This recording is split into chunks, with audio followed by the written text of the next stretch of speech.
American Indian relations.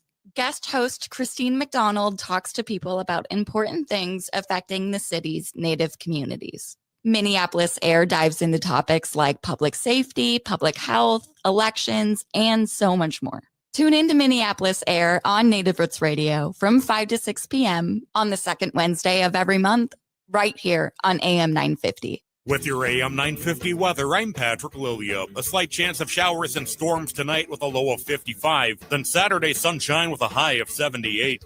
Let Natural Lawn's 30 years of experience with organic-based lawn care take care of your lawn care this summer so you can spend more time enjoying your lawn. Natural Lawn provides a safer product for people, pets, and the environment. NaturalLawn.com. It's a good day to be indigenous. Get up, stand up. They are going to become more brutal. Couldn't cut, any cut again. Because all the hippies were trying to be Indians anyway.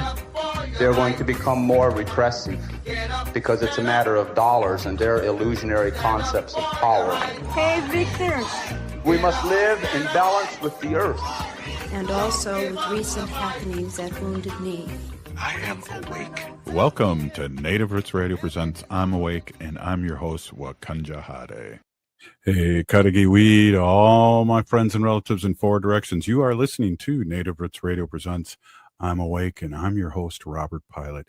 Hey, we discuss local, national, Native news and events. And as you know, Chujunk, Native issues are human issues, and human issues are Native issues. Yes, you are right, Dega. This portion of the show is supported by JS Bean Factory off Randolph Avenue in St. Paul. Only the good stuff keeps us awake. Yes, we are. Hey, a big shout out to All My Relations Arts and the Native American Community Development Institute last night for their opening creation story. I happened to make it there and got to hear the artists speak and see some great art. Please stop by. It's a beautiful, beautiful exhibit. I almost said exhibition, but exhibit. Exhibition. Yeah, I think this is looks like a fun one. I know I think I saw Marlena Miles was out there with Michaela Patton, Jada Great Eagle, Kylie Wanati Thunderhawk for that curators talk last night. Thanks everyone who goes and supports All My Relations Arts and their exhibits. We're big fans of NACD, and you can check out the art gallery, which is at 1414 East Franklin Avenue in Minneapolis. Right, and it's this exhibit is open from May 8th to I believe July, right? July 26th. Yeah, so July 26th. So we have time for you to get out there, but please do get out there. Hey, just got to give a quick shout out. As you're hearing us right now, we are on the verge of starting to walk our Ho Chunk 5K, and just a shout out to everybody that's brought their transistor radio along or their cell phone and then listening to the show live. Ho wow. Yeah, I want to shout out Ho Chunk Nation, St. Paul's Youth Learning Center, and the Ho Chunk Nation for putting on this 5K. I can't believe 14 years we've been doing this. Yeah, in St. Paul. I was young when this started. You were running and now you're walking. never ran. But I got to give a shout out to our cousin Dallas. Dallas and his wife have run this event, and pretty cool to see. I did reach out to Dallas. Shout out to our cousin Dallas. He's going to be with his son at a baseball game tonight. So good luck to that baseball team. Hope you guys get the win. A beautiful day for a walk, a run, and baseball. Oh, totally baseball. We love baseball. Hey, we got Mother's Day coming up here, and I gotta quickly, when we're done talking here, send some flowers to my my nanny out in Tennessee. Thanks for the reminder. But there's a powwow. The Little Earth Residents Association is having their annual Mother's Day powwow Saturday, so the day before Mother's Day, from 1 p.m. to 7 p.m. Yes, I think doors might open around noon, but that 1 p.m. is the first grand entry time. And then, of course, at 7 again. I want to shout out. Did you mean the creator doors? Because it's an outdoor powwow. So the creator's doors. Oh, is theirs outside? Yeah. I guess that goes to show. I haven't not been there. Well, Yeah, we love you, Little Earth Residents Association, and thank you for putting that on for all of the mothers out there. exactly. Yeah. I wanted to go back. I want to save the date. We have the Four Sisters Farmers Market coming up. It's starting back up in June 5th to be exact. It's every Wow. Thursday. It runs through pretty much the whole summer from 11 to 3 p.m. Again, that'll be at 1414 East Franklin Avenue in Minneapolis. It's the shared building with Powwow Grounds, Native American Community Development Institute, and All My Relations Arts Gallery. That is, yeah, that's awesome. We love to go hang out, and we see all different kinds of relatives that we don't see that were hibernating during the winter. Yeah. So we get to see them face to face there, and it's always a good time, and always different things going on there. And of course, there's vendors there too. So if you tons need, of vendors. Yeah, if you need something, show up. They have great produce selections. I know that they also accept SNAP and EBT, different types of payment options, which is great. What else is going on? There's always Dream of Wild Health is usually there. We have Native artist vendors selling their goods. Edible art comes to mind with Simone. We got to get her on again. Plus, we have a Ho-Chunk relative that runs the whole market, so that's cool. Oh yeah, shout out to our friend Destiny. Yes, that you do for Four Sisters and the Food Sovereignty Program with NACD.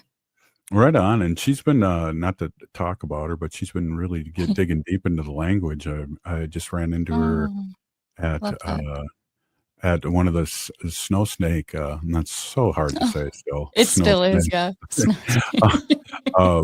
Events, and she was there whipping down the snake down the icy path, and had a chance to talk to her. And she's been going Wednesday nights to the language and really learning the language. And I think Jim Funmaker walked by me one time and said, "Why aren't you going to language?" And then she was like right behind him going, "Yeah."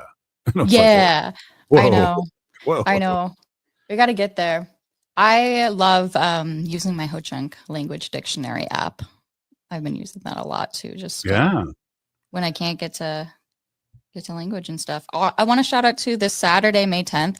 The Anishinaabe Student Council is doing a car wash fundraiser from 11 to 2 p.m. It's going to be in the back parking lot there in Minneapolis, 3100 East 28th Street. It's going to be $10 for the cost of that fundraiser. If you got a dirty car, especially bring that. Otherwise, if you're looking to just help out with the fundraiser, it'd be nice to get your car wash in time for the weekend and Mother's Day. Get those bugs off. And the old saying that I heard a long time ago was when it comes to birds and cars, for some they sing, and for others and then you can fill in the blank what they do to your car. I don't know. Haven't you ever had bird poop on your car? I have. Yes. For some they sing, and for others yeah. Yeah. Okay. Well, I can when we fill it see in. each other today, I'll explain it to you. Okay. I'm a little off. So again, we're doing our own hacks here right now. Hey, well, I hope everyone out there listening is having a good Friday so far and are looking forward to the weekend. It looks like it'll be beautiful weather. With Mother's Day coming up, I want to shout out to American Indian Family Center here in St. Paul. They just had their open house earlier today. Hope that was awesome. But they are doing something tomorrow, Saturday, May 10th from 10 a.m. to 12. This is for it's a youth workshop, and it's open to youth ages 14 to 24.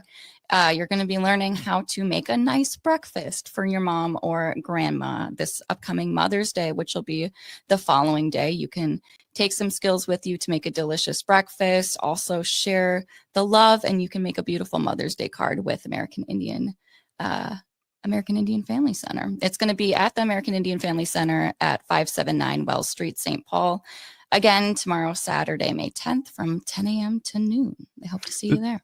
There's something happening like May 17th, kind of out your way at the Bellwin Conservancy in Afton. Oh, that's is that the pipe ceremony to welcome the bison. Oh yeah, the bison are going to be coming back. I'm trying to find that in my notes here, but yeah, they They welcome the bison back every spring, and they're going to be doing that. It's going to be open to community. I think there might be like a light feast or something going on, but looking forward to that. Feast will be provided, so I kind of think of heavy one, not light one. Oh, wow. Well, I'm excited for that. I'll definitely be there. You mentioned Afton, the Bellwin Conservancy, and I know full moon ceremonies will be happening next week. AIFC, the Family Center, will be hosting theirs on Monday at the Bellwin Conservancy Center. Yeah, and we'll see everyone on American Indian Day on the Hill at the Minnesota Capitol, May 19th at 9:30 a.m. And we'll be there, and I know you'll have your ribbon skirt on, and maybe I'll pull out the ribbon shirt. I don't know. Maybe. I hope so. Yeah, the red one. Oh, yeah. Up next, we got State Senator Mary Kunesh. Yeah, right on. With her weekly update. And then later on, we'll be having a conversation with Wendy Pilot and her Sacred Animals. Hey, this is Native Roots Radio, and we'll be right back after this short break.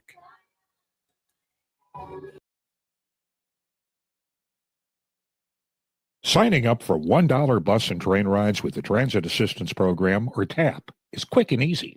Do it straight from your computer or phone by uploading one of the pre-approved documents listed at metrotransit.org/TAP, along with a copy of your ID. We'll mail you a to-go card with a full year of discounted rides. For questions or translation help, call 612-373-3333. 612-373-3333. At Metro State University, students learn from expert instructors in high-demand degree programs like healthcare, technology, cybersecurity, teaching, and business. As one of Minnesota's most diverse universities, Metro State is dedicated to providing a welcoming environment for all students. Explore 60-plus bachelor's programs at their May 29th open house in St. Paul. Learn about how free tuition is possible for eligible students through the North Star Promise Scholarship. Visit metrostate.edu/open house. Know your power. Metro State University. Everyone knows I love Rudy Luther Toyota, but do you know who else loves Toyotas? Consumer Reports. They're out with their best of 2025 auto issue, and once again, it reads Toyota, Toyota, Toyota. Of the new 2025 models, Consumer Reports recommends the Prius, Corolla, Corolla Hybrid, the Camry, the Sienna, the Corolla Cross Hybrid, the RAV4, the RAV4 Hybrid, the Highlander, and the Highlander Hybrid. In almost every class, you'll find a Toyota. Find one for yourself at Rudy Luther Toyota, the southeast corner of 394 and 169 in Golden Valley. The Council on LGBTQIA2S+ Minnesotans is conducting a community needs survey. Two-spirit and Native queer voices are sacred and must be heard. Your experiences will guide programs and policies that support our relatives across Minnesota. The survey is confidential and available at mnqt.info/survey. The deadline is May 31st. Honor your story. Help build the future we deserve.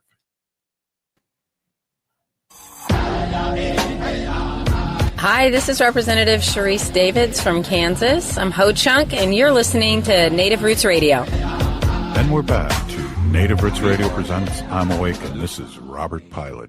This portion of the show is supported by Native American Community Clinic on Franklin Avenue in Minneapolis, honoring health and tradition. Hey, we have our friend State Senator Mary Kunesh on, as we do every Friday, and we're really grateful and blessed to have her on and kind of explain what's going on here politically in Minnesota, but also nationally, and also just kind of talk about, how this affects our Native community too as a whole. And as you know, Native issues are human issues, and human issues are Native issues. Welcome, State Senator, and thank you again for spending some time with us. Yeah, hamatakeapi, everybody. It's good to be here and to see all of you too. This is my office. I'm at the state capitol today working, and you can see the capitol in the background and some of the lovely items that folks have gifted me to adorn my walls here at the capitol. So it's a beautiful day in Minnesota. Yes, it is, definitely. Hey, we got a lot going on here. We're winding down the session, hopefully. And where are we at, and how are things going? Sure. Here in Minnesota, we actually have until May 19th to get our work done. And that means putting together a budget. And I've been working hard on the education budget. I'm the chair of education finance here in the Minnesota Senate. We're kind of being held back a little bit from finishing up because our House counterparts have not presented their full education finance bill. And so until we have their bill, we can't move forward because the Senate puts together their bill, the House puts together their bill. We bring them together, look at what we can agree on, what's similar that we can work out, what are the things that we don't agree on at all, and try to negotiate that. But our responsibility is to put together a budget for public education here in Minnesota by the 19th. And so I'm hoping that we'll get that done. Other committees, their bills are being heard on the in the House and in the Senate on the floor. And then we need to go to conference committee. And that's where we sort of iron out all the differences and come to agreements. I'm hoping that we will complete all of the work that we need to do by that May 19th deadline. If not, we'll be back for some special sessions. Yeah, I know there's a lot of things happening, and the omnibus bill too is lurking too there somewhere, correct? Yep, we have to put together our final education omnibus bill, and that's where you take all the individual bills and put it into one big bill and then pass it all as a bill, one bill rather than individual ones. We're a part-time legislature. We don't have the time to, do these individual bills. And so it really comes down to making sure that, we've put together a good packet of bills, both policy and finance. So there's no line item sort of veto when it comes to omnibus. It's either all or nothing. No, because on the floor, there are opportunities to make amendments at this point. Mm-hmm. But at the end of the day, getting that one bill through is the way to do it. So the first time around, you presented the MMIR bill, and it didn't pass. Is that correct? And then the second time, it was in the omnibus. I'm trying to remember how that process went.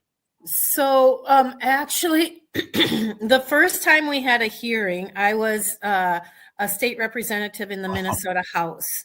Yeah. And I was not getting a hearing on the bill. You have to have that hearing on the bill. And then right at the end, actually, the last day of our deadline, the last committee hearing, Representative O'Driscoll in the House said, "We'll hear your bill." And so they did get it heard. It didn't pass that year in the Senate. It did pass in the House.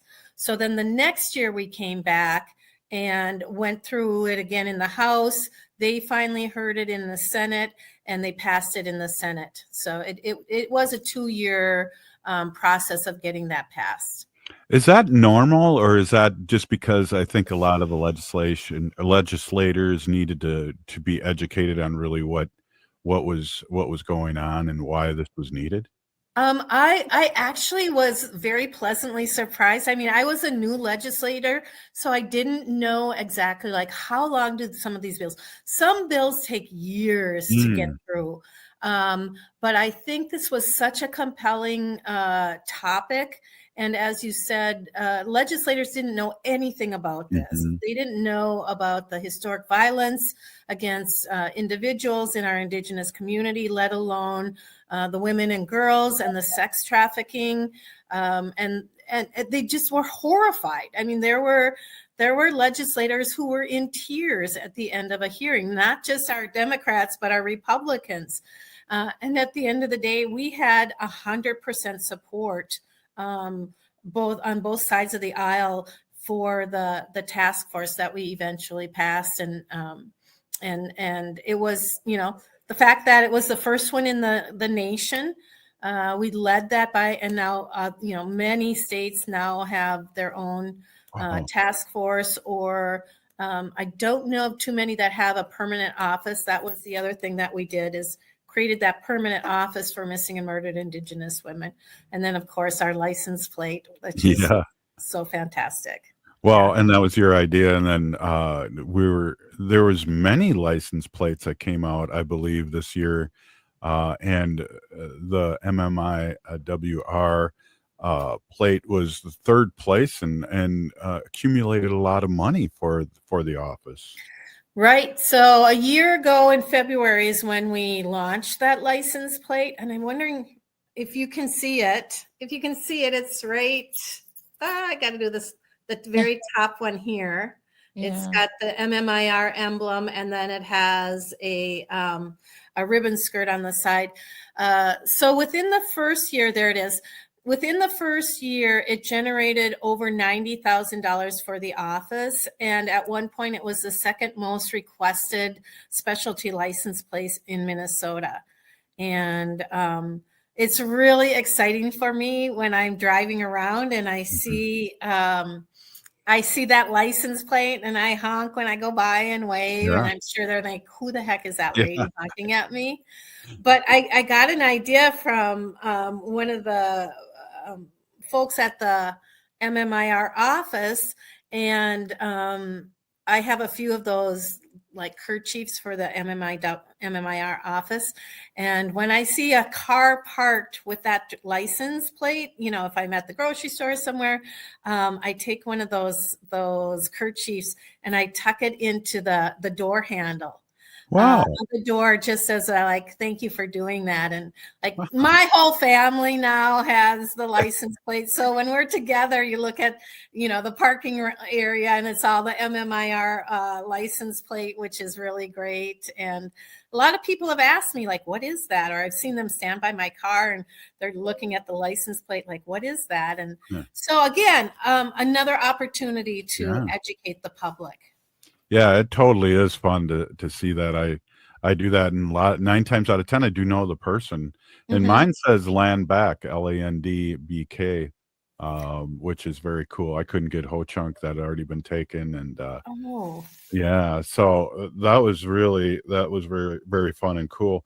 I gotta ask you in the last part of this here, and maybe we can bleed in if we have to into the next segment, but I know there's a lot of controversy about school funding, and especially with the parochial end. And if I asked 100 people, 99 of the people probably wouldn't know that we've been funding a little bit over the quite a few years parochial schools, and that kind of surprised me. Yeah. That's a hot topic this session because Minnesota is in a bit of a really tight budget year. We've received a lot of federal dollars for a while. Our tax revenue was up. So 2 years ago when we had the surplus that didn't get passed the year before, on top of a couple of good years, we had some money to spend. And for about the last 50 years, Minnesota taxpayers have contributed towards transportation for non-public schools, as well as some of the services at the non-public schools. This year, because of our very tight budget, we had to make a lot of cuts in a lot of different areas in our state finance bill for education. And 2 of those areas were non-public transportation, as well as some of the student aid that we had been contributing to our non-public schools. And in Minnesota, and I think a lot of states, our Constitution says that our dollars don't go towards non-public schools. Tax dollars are for public schools. And so when the governor came out with his budget, he had those cuts in his budget. We carried those budgets in the Senate bill, and that's caused a lot of consternation. I can tell you that. Well, as a former high school teacher, I support that. I think we've had an issue in my lifetime where Minnesota is one of the highest, greatest education. People came all over the country to see how we were doing it, and now it's been slowly defunded over the years. And bravo to you and the governor. And we'll be right back. We're here with State Senator Mary Kunesh, and we'll be right back after this short break.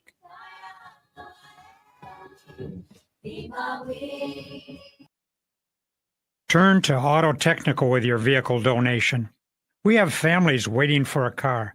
You know, over 85% of unemployed are successful in finding and keeping a job if they have dependable transportation. A car plus a job equals a life changed. 612-919-5526. We have families waiting for a car. 919-5526 or autotech.org. Think your company's safe? Your staff is working from home, right? As I speak, cyber criminals are mounting attacks across the country. Remember, when we're weakest, cyber criminals attack. Hi, Mark Sommerfeld from Rymark. The Rymark team is guiding our clients through these difficult times. In fact, demand has been so high, we created an easy-to-follow guide. It's yours free.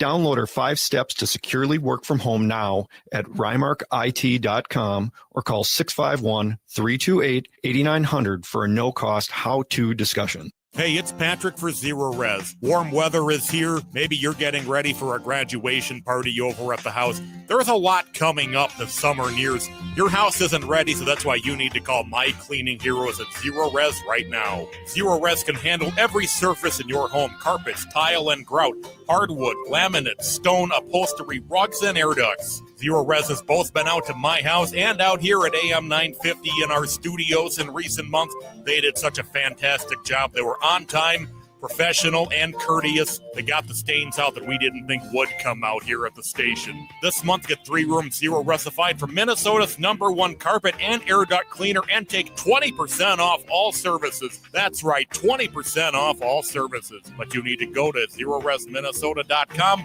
or call 9520-RES and ask for the AM 950 special. 20% off all services all month. That's Zero Res. Backward or forward spells the same. End-of-life decisions are not easy to make. Hi, I'm Mary T. of Mary T. Hospice Care. It's important to make sure that this difficult time is meaningful and comforting to you and your loved ones. Our hospice team provides an individualized program of physical, emotional, spiritual, and practical care so your loved one is comfortable and not in pain. At Mary T. Hospice, we understand that choosing the right hospice care provider can be overwhelming, but we're here to assist you. Learn more today at marytinc.com. Hey, it's Freddie Bell, host of New Beginnings, designed for those of us more seasoned, I'll say, with informative talk on everything from health, finance, local and regional news, volunteerism, spirituality, and even a bit of humor tossed in. So if you're proud to be a more seasoned listener, tune in to New Beginnings Sunday afternoons at 1 right here on the Progressive Voice of Minnesota, AM 950. Hi, my name is Katrina Simons, and I invite you to join me for Boldly Challenging Ableism. This is a show that exposes ableism and dismantles myths that marginalize people with disabilities. I use my lifelong disability experience and my time working at the University of Minnesota's Institute on Community Integration to try and bring a deeper perspective to issues like employment, housing, justice, education, and culture. I try to bring just enough humor and an approachable style so that you won't feel too overwhelmed. You might even listen to more than one episode. Community inclusion can feel hard to some people. My hope is to make it less hard. Boldly Challenging Ableism is coming soon to AM 950, and you will also be able to find it on YouTube or your favorite podcast app. Let's change the narrative together. AM 950's newest show, Boldly Challenging Ableism, airs Sundays at 2 p.m. starting on Sunday, May 18th. You can also listen anytime as a podcast or watch on AM 950's Facebook and YouTube pages. Just search Boldly Challenging Ableism. With your AM 950 weather, I'm Patrick Lilia. A slight chance of showers and storms tonight with a low of 55. Then Saturday, sunshine with a high of 78. The music is still the hottest at Crooner's Supper Club in Fridley. Crooner's is located just north of I-694 off Highway 65 and Moore Lake Drive. View their upcoming music schedules and food menus at croonersloungemn.com. You're listening to Native Roots Radio. This is Spirit from Reservation Dogs. Get up and listen.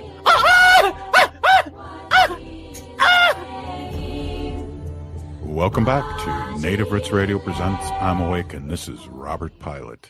This portion of the show is supported by Native American Community Development Institute, or NACD, in Minneapolis.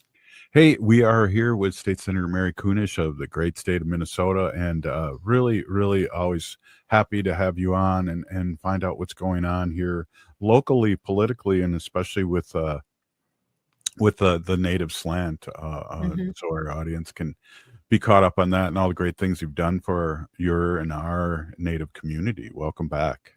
Thank you. Thank you. It was, we were really getting into the discussion around education in Minnesota. And the one thing I just want to remind folks is that, especially our native communities, is that your kids are enrolled in public schools, and we have a responsibility from the federal level to educate our students. And so there are dollars that come down from the federal government to specifically address the unique needs, the cultural needs of our Native American kids. And so if your school has 10 or more students, that school is supposed to create a family advisory board of Native folks, and parents should be involved in that and in the discussion of how they're going to meet those unique cultural language needs for our students.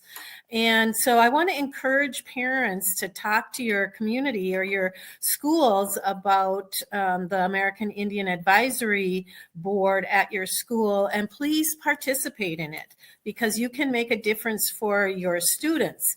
And I think one thing that we're seeing here in Minnesota, Robert was just, touting how great education Minnesota is, how great education in Minnesota is. And this week, they came out with the information about how Minnesota's graduation rate is the highest level on record. And which is, it's working. The stuff that we're doing to get our kids well educated and graduated from high school is making a difference. And that gap between the student group are absolutely, it's shrinking. So 84.2% of the 2024 graduating classes overall graduated. And again, that's the highest graduation rate that Minnesota has ever recorded, which I think is absolutely incredible. And this is, there are a few things that I would attribute to that. Here in Minnesota, we created a no-cost food program to feed our kids. So students can come in and they can receive a free breakfast and they can receive a no-cost lunch as well. And I really think there is a direct correlation to feeding our students and relieving the family of that financial burden, or just the burden of having the convenience of not having to make lunches and meals and that sort of thing. I think that has a direct correlation to this increase in our student graduation rates. This is really good news, but we still are seeing seeing a difference in the demographics by groups. And unfortunately, our American Indian, the rate it's up. The 23 graduation rate was at 61.3% of our students. Wow. The 24 graduation is 62.9. So that is like a 4.5% from the years 2020 to 2024. So the last 4 years, that's increased 4.5%. I do not, in my years of being a teacher, this is the highest I've ever heard it. Yeah, it is. It absolutely is. Yeah. And to back up what you were saying too, for 10 years, 8 years, I was on the Native American Family Council in St. Paul Public Schools. So as a teacher representative, and you're absolutely right about that. Our percentage of students is so small, but we need to speak up for them. And so it's a great opportunity. I have to just echo what you said, State Senator. Yeah. And we have been, working really intentionally. I and other leaders here in Minnesota have been working really intentionally around ensuring that those dollars are getting to our students for American Indian culture programs. And, like we had to legislate that students can wear an eagle feather or plume in their graduation cap. We had to legislate that they could wear their sacred tobacco pouches in school. St. Paul led in the effort to ensure that there's space in the schools to smudge. And we saw that really makes a positive effect in our students. And I think a lot of these things, removing, unfavorable mascots that depict our American Indians in, derogatory ways. I think all of those things really have contributed to this growth in graduation rates. And then not only are students graduating, they're going on to other, to colleges or trade schools. Those opportunities are being really, we're trying to inform the families and the students, like, here are your opportunities. Please don't take them for granted. Of course, we have the Red Lake College now here in the Twin Cities, which I think is just incredible that we have a rural American Indian college. We've got some legislation around helping them out. And so this growing awareness of lack of resources in so many different ways is really tipping the scale, not just for our students, but for our Native communities. I just got to jump back too. I was kind of a rebel for years. I'd have students come into my classroom and smudge if they needed to. And it was, I just have to amplify what you said. It's so important that it's a place, if nothing else, to take a deep breath, a sigh if something's going on personally, or conflict with another student or a teacher, just to take that time to reflect and smudge off. I think having a safe place to reset in that way is really important. But in hearing from the districts that are doing that, and from the American Indian education folks, it's not just the Native kids that are doing that. Right. There are non-Native kids that ask, can I go in and smudge? Or whole classes taking a moment to just, recenter yourself, reevaluate where you're going today or in this moment. And it's having really positive effects. Absolutely. And, not to get sidetracked on this, but because I want to ask you about how, you felt with the happenings in Minneapolis too, with the murders and just the safety of our community, and prayers out to all those families, especially. I want to talk about that in a second, but I just, the smudging off and doing things like that are so important for people to claim who they are. And I just working on what may appear to some of our listeners as a small thing is a really, really big thing. It is. And apparently we need more of that out in the general population as well. I think you're spot on. There were 5 homicides this week, where they left 4 people dead and 5 people dead, and a seriously injured individual. And anytime that happens, it's such a heartbreak for the community in the fact, not just that we lost some really unique young kids, the fact that there's some of this gang activity that's going on that unfortunately draws oftentimes folks that are good people into bad situations. And I just want to say to those families, not only of those that lost their life or injured, but also the gang members, that this we have to be taking care of each other. We can't turn on each other because that's been the way forever and ever. You know, the plan has been like divide and conquer, right? Each other against each other, and basically eliminate each other.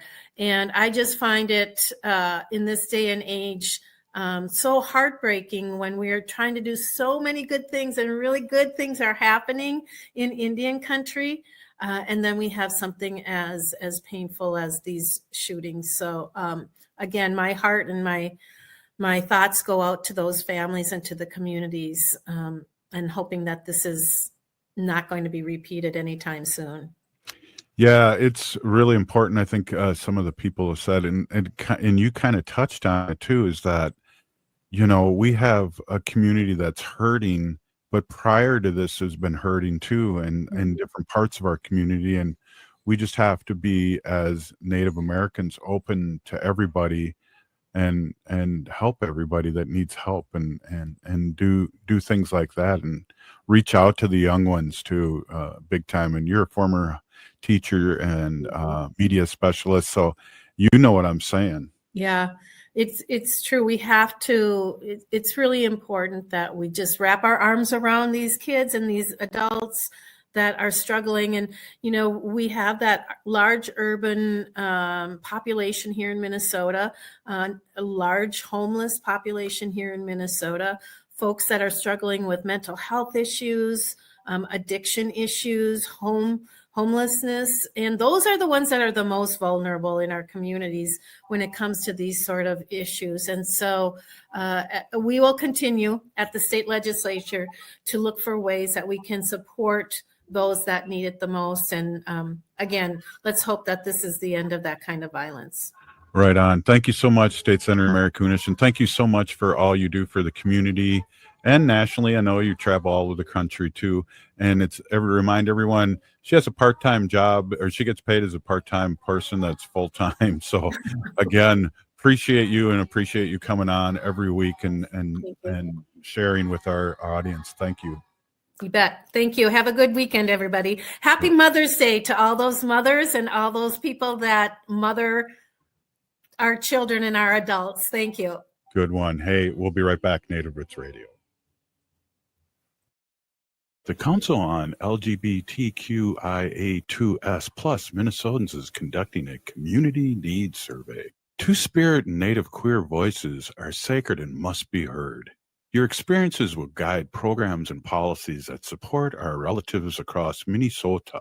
The survey is confidential and available at mnqt.info/survey. The deadline is May 31st. Honor your story. Help build the future we deserve. The city of Minneapolis is now on Native Roots Radio with Minneapolis AIR. AIR stands for American Indian Relations. Guest host Christine McDonald talks to people about important things affecting the city's Native communities. Minneapolis AIR dives into topics like public safety, public health, elections, and so much more. Tune in to Minneapolis AIR on Native Roots Radio from 5 to 6 p.m. on the second Wednesday of every month, right here on AM 950. What does it mean to begin? Creation Story explores Native origin stories through powerful contemporary art, connecting past and present with every brushstroke in sculpture. Explore how identity, culture, and resilience are shaped through art. Creation Story, now at All My Relations Arts through July 26th. This exhibition invites you to the heart of the Ochate Shikowin storytelling, where spiritual relatives guide the way. Open to all. Learn more at allmyrelationsarts.org. Experience the beginning. Experience Creation Story at All My Relations Arts in Minneapolis. Support for Native Roots Radio comes from the Walker Art Center, an art space that's more than the spoon and cherry. Galleries celebrate contemporary visual art, including Indigenous artists like Edgar Heap of Birds, Cheyenne and Arapaho Nation, and Jim Demini, Ojibwe. Additionally, films screen in the cinema, and performances are shown on stage. Free every Thursday night and free every day for members and citizens of tribal nations. Learn more at walkerart.org. Again, that's walkerart.org. Hi, I'm Jane Fonda, and you're listening to Native Roots Radio. And we're back. to Native Roots Radio presents I'm Awake, and this is Robert Pilot. In this portion of the show, we like to bring awareness to our Minnesota wolf population. Say no to the hunts. Hey, we are here with Wendy, and we love talking about our sacred animals. And this is Wendy Pilot with our sacred animal portion. And I just want to introduce my awesome and beautiful wife. Take it away, Wendy. Hey everybody, my name is Hanajihihani. That means cares for them, and I was given that name by my Dega Curtis. Curtis goes by Mashke Hanajinga, which means walks on white clouds. I am a policy volunteer for Humane World for Animals, formerly known as the Humane Society of the United States, and I work on animal issues at the local and state level. It's always my pleasure to do that. Haley, our producer, sent me an article, which I'm thankful for. Thank you, Haley, for sending me this. And this is from Care 11. It's a news station here in Minnesota, in St. Paul. And this is dated May 7th, 2025. Here we go. Yellowstone National Park, Wyoming. A man was injured in Yellowstone National Park when he was gored by a bison, the National Park Service, NPS, said on Wednesday. So this happens every year, Robert, right? This happens, and this is the first one. So this is the first one. This year. Yeah. It was the first reported incident of a person injured by a Yellowstone bison this year, and happened only 2 weeks after the park opened entrances for the season. Let's see here. The park said bison have injured more people in Yellowstone than any other animals. Officials said bison are not aggressive animals, but will defend their space when threatened, are unpredictable, and can run 3 times faster than humans. When we talked about this last week, I read that they could run up to 35 miles an hour. This is crazy. So does that mean they run 4 times faster than me? I think they're saying that, I guess a human could run 10 miles an hour. Good. How fast can a human run? I don't know. I'd have to look that up. Fast ones can do a 4-minute mile. I know. So the incident happened around 3:15 p.m. Sunday in Lake Village area of the park. A 47-year-old man from Cape Coral, Florida, was gored when he got too close to the bison, NPS said in a news release. The man sustained minor injuries and was treated by emergency medical personnel. NPS said the incident is under investigation. Yellowstone requires people to keep at least 25 yards away from all large animals, including bison, elk, deer, and moose, and at least 100 yards away from bears and wolves. 2 incidents of bison goring were reported at Yellowstone in 2024 and 1 in 2023. I thought that there were more than that. But, in May of 2024, a man kicked a bison in the leg and was hurt by one of the animals. The man was arrested and jailed after he was treated for minor injuries. Let's see here. I have a little bit more. I just lost my space. But yeah, so we really have to, be careful about these bison. It's just nuts. I also wanted to talk about a really funny article. This is from April 24, 2023, so it's a little bit older, but it's still really fun, and I wanted to talk to you guys about it. So scientists taught pet parrots to video call each other, and the birds loved it. Yeah, how cute is this? This is an article. This is from Smithsonian Magazine, and it's by Sarah Kuda, who is a daily correspondent. And she writes, when humans are feeling lonely, we can call or video chat friends and family who live far away. But scientists asked, what about pet parrots? New research suggests that these chatty creatures may also benefit from virtually connecting with their peers. Domesticated parrots that learned to initiate video calls with other pet parrots had a variety of positive experiences, such as learning new skills. Researchers from the Northeastern University, the University of Glasgow, and MIT report this in the proceedings of a 2023 conference on human factors in computing systems. Quote, "She came alive during the call," one pet parent said about their bird, according to the Northeastern University statement. The idea for this study was not random. In the wild, parrots tend to live in large flocks, but when kept in captivity, such as in people's homes as pets, their social birds are often on their own, feeling bored and isolated. They may develop psychological issues and can even resort to self-harming tendencies like plucking out their feathers. Oh. Yeah, lonely parrots are unhappy parrots, so researchers set out to find a way for some of the estimated 20 million pet birds living in the United States to connect with each other. They recruited volunteers from Parrot Kindergarten, an online training program for the parrot owners and their beloved pets. During the first 2 weeks of the study, owners taught their birds to ring a bell, then touch an image of another pet parrot on a tablet screen to initiate a video call. In this initial phase, the participating birds made 212 video calls while their owners carefully monitored their behaviors. Owners terminated calls as soon as the birds stopped paying attention to the screen or capped their duration at 5 minutes. Yeah, though 18 parrots began the experiment, 3 dropped out. Oh. Yeah, they don't say why, but they dropped out. Once the birds... What's that? A lot of people don't like to Zoom. Maybe the birds didn't like to Zoom.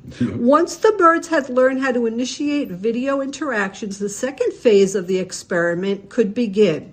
In this open call period, the 15 participating birds could make calls freely. They also got to choose which bird to dial up. Over the next 2 months, pet parrots made 147 deliberate video calls to other birds. Their owners took detailed notes about the calls and recorded more than 1,000 hours of video footage that the researchers analyzed.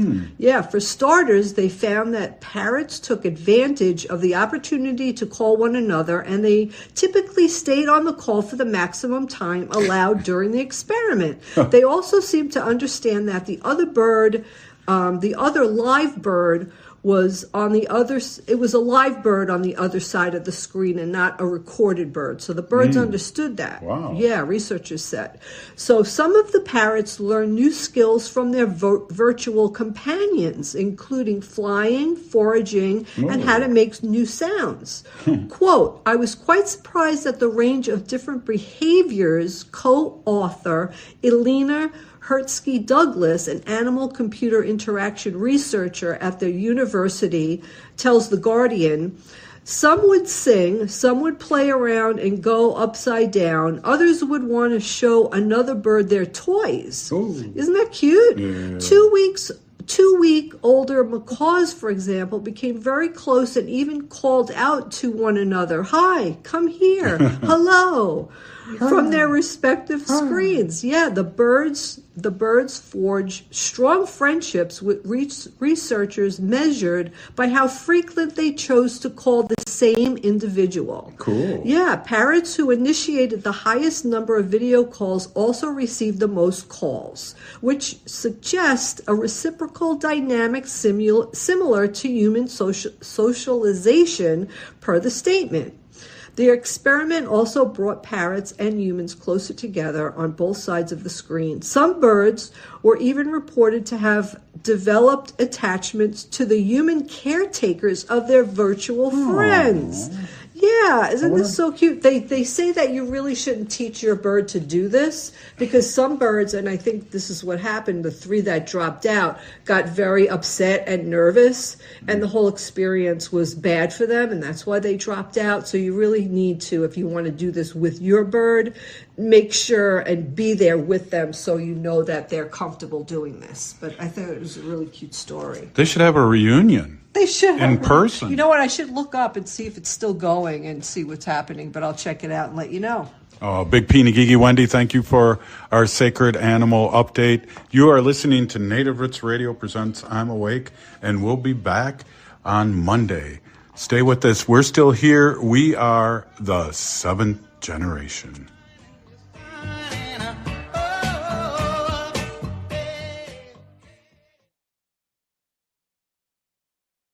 Signing up for $1 bus and train rides with the transit